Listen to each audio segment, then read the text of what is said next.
Hello বন্ধুরা, আসসালামু আলাইকুম। Welcome to my channel Sajeda kitchen. আশা করি আপনারা যে যেখানে আছেন ভালো আছেন। আজকে আপনাদের সাথে শেয়ার করতে আসছি নতুন আলু দিয়ে মুরগি ভুনা রেসিপি।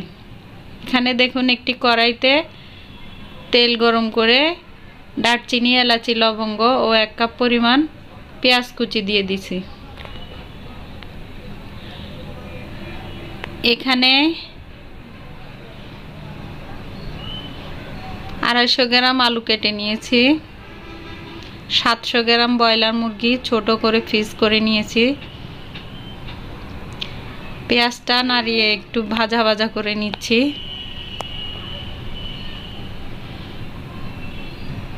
মোটামুটি পেঁয়াজটা ভাজা হয়ে গেছে। এতে একে একে সব মশলা দিয়ে দিব। 1 টেবিল চামচ পরিমাণ লবণ দিয়েছি। 1.5 চা চামচ পরিমাণ আদা রসুন বাটা। একটু নাড়িয়ে ভাজা ভাজা করে নিচ্ছি।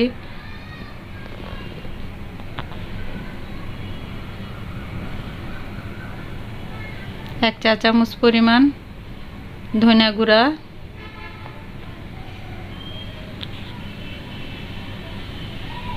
1 চা চামচ পরিমাণ জিরা গুঁড়া,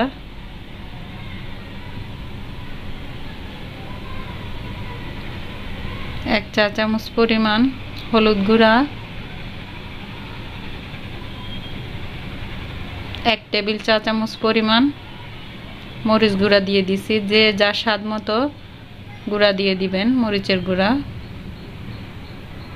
আমি একে একে পানি দিয়ে মশলাটা ভালো করে কষিয়ে নিয়েছি।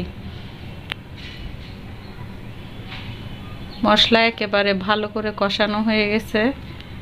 এতে আমরা কাটা আলুটুকু দিয়ে দিচ্ছি।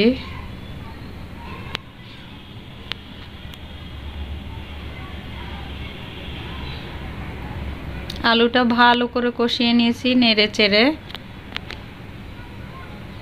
ভুনা ভুনা হয়ে গেছে আলুটা প্রায়। এখন এতে কাটা মুরগিটা দিয়ে দিচ্ছি।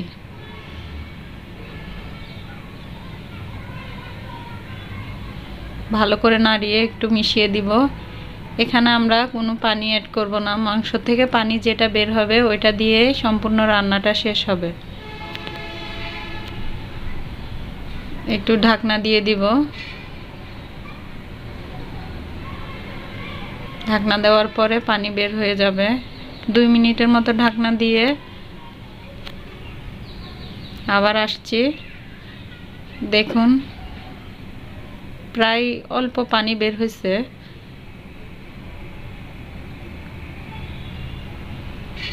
যেহেতু কোনো পানি দিব না তাইলে আমার একটু ঘন ঘন নাড়াতে হবে, কারণ মাংসর মশলাটা যদি নিচে লেগে যায় মাংসর স্বাদটা নষ্ট হয়ে যাবে। যার কারণে আমি একটু পর পরে মাংসটা নাড়াইতে হবে। আবার একটু ঢাকনা দিয়ে দিব।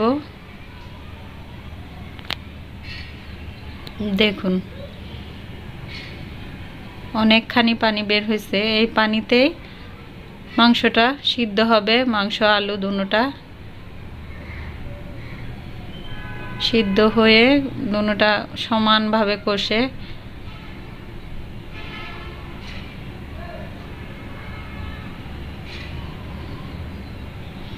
আবার একটু ঢাকনা দিয়ে দিব।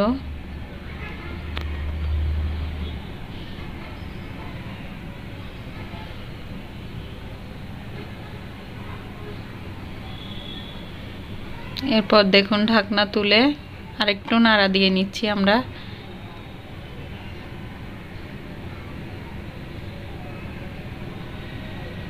একেবারে রসা রসা হয়ে গেছে। এতে এখন ধনেপাতা, কাঁচামরিচ ফ্লেভারের জন্য দিয়ে দিব।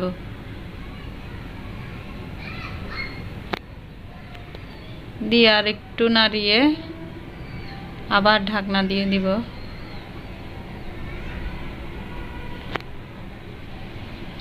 এটা আপনারা পোলাও, গরম ভাত, রুটি, পরোটা, পিঠা সব কিছুর সাথে খেতে পারবেন।